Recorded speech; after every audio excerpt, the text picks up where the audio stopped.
Welcome. Today I'm going to discuss what I think are the ultimate upgrades for a sailboat when you want to do more than just little day hops. First of all, I'll talk about the refrigerator. The refrigerator on boats is always low. If you have a really tall refrigerator, it's easy for it to fall over. So they tend to be low and very deep.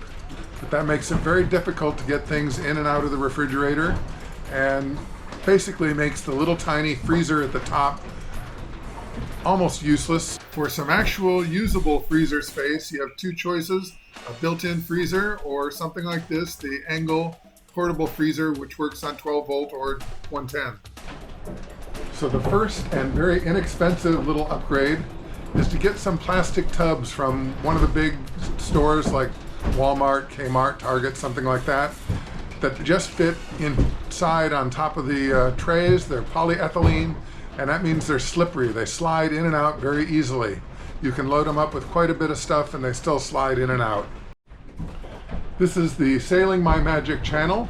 My name is Duke and I am solo sailing Magic, my 2015 Lagoon catamaran, around the world. The next thing to discuss is batteries.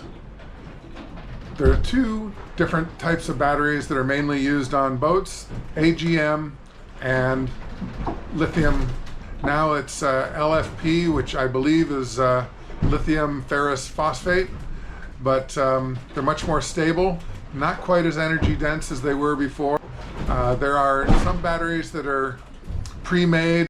Interesting thing is the lithium batteries are lighter weight than the lead, acid, or AGM batteries. They tend to be cheaper and you can make them more compact. This is my custom battery that I'm showing pictures of here. The lithium has about 30% more power. You can only take an AGM battery down to 50% and then you start damaging it. The lithium battery you can take down 80%. Solar works quite well with it. That's usually what people do, is a combination of solar cells, a solar arch, and lithium batteries. Now, lithium is expensive, but on the other hand, they last a lot longer too. If you get AGM or lead acid, you're going to be replacing them every few years. So this is the solar arch that's on my boat. If you follow it up, it ends up put 3 solar cells on top of it. I put 390s on each of them, plus another 390 on the bimini top. I think I'm going to put a 5th 390 on the bimini top also. I have enough room up there. Solar cell on top of my bimini. You notice that, first of all, the bimini is curved, so it wouldn't sit flat anyway, but you don't want your solar cell, whether it's a flexible or a solid one, to fit flat down on top of whatever surface it's on. You want air to circulate underneath, because A, they will not last as long if they get too hot, and B, they do not produce as much electricity. Dinghy is really necessary if you're going to go anywhere, because you got to get from your boat to a dock or to shore or wherever you're going. Now the cheapest dinghies, gas tank just sits on the floor of the dinghy and it slides around. The bottom of the dinghy is kind of a V shape because of the hull. Fuel cell, the gas tank will just slide around. Sometimes it'll flip over and get water in it. Been there, done that. So my preference is my current dinghy has a step in the front, and the step in the front holds the gas tank, and that keeps the gas tank from going anywhere. It's strapped down inside there. Also have room for the dinghy anchor and some other, oil and things like that. Jerry jugs or jerry cans, basically fuel containers, are a simple little thing to add to your boat. If you end up getting stuck in doldrums and you really need to motor far, you're probably not going to have enough fuel in the original stock fuel tank. Radar is probably something that you will want to add to your boat. Many chart plotters allow you to hook the radar up directly, so that's a good thing. You probably won't have to get a separate chart plotter if you've got one already. And the thing about radar is it's very, very helpful, especially at night or in a storm. I'm going to recommend you get an EERB. EERB is a electronic positioning. It's a radio beacon. So if your boat goes down, you hit the button, grab this. You can attach it to your life vest.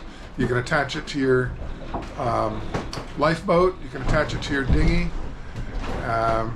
The battery lasts for 10 years. It's really not that expensive for something that lasts for 10 years. I would also recommend a handheld UHF radio. Number one, like if one person goes out in the dinghy and the other person's on the boat, you can communicate with each other, and that's always very helpful.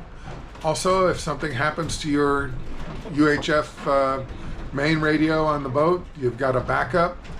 One of the problems on a boat is you've got limited resources. Even if you're not going to get lithium, you can still run a low power microwave because you're only usually running it for a couple of minutes. Now this is just a microwave from Walmart, I think, and it was like the lowest power one they have. Is they often give you a small delta anchor. You're probably going to want to think about upgrading your anchor. The two most common ones of the latest generation are Rachna and Mantis. There's a European brand that's very similar. Those two are very similar design, by the way. I also need to mention AIS. It's an automatic identification system, I believe is what it stands for. If a boat is broadcasting on AIS, you can get all sorts of information just by clicking on it. It will tell you the speed, location, direction, how big the boat is. Most boats have a manual Jabsco toilet in them. That requires that you pump it by hand. You're usually pumping in seawater. The other option is an electric toilet, which in a sense operates more like a toilet you would have in a house. You just push the button. And also a lot of women prefer that it flush with fresh water. They think it smells a little better that way. Possibly it does. This is a Rain Man reverse osmosis water purification unit. This is a portable unit, although I have the big membranes on it. So this is down at water level. It will produce 40 gallons per hour. This is the electric version. There is a version that runs with a gasoline motor also. People sometimes wonder why I'm always wearing a black shirt. It's not that I only have one shirt. As a matter of fact, I have 8 of these. They're the type of t-shirt that a marathon runner would use. The material has several brand names. It's Wicks Away or Dryline, several different ones. The point is that the material breathes, so marathon runners don't get too hot in them. It's stretchy. It's very soft.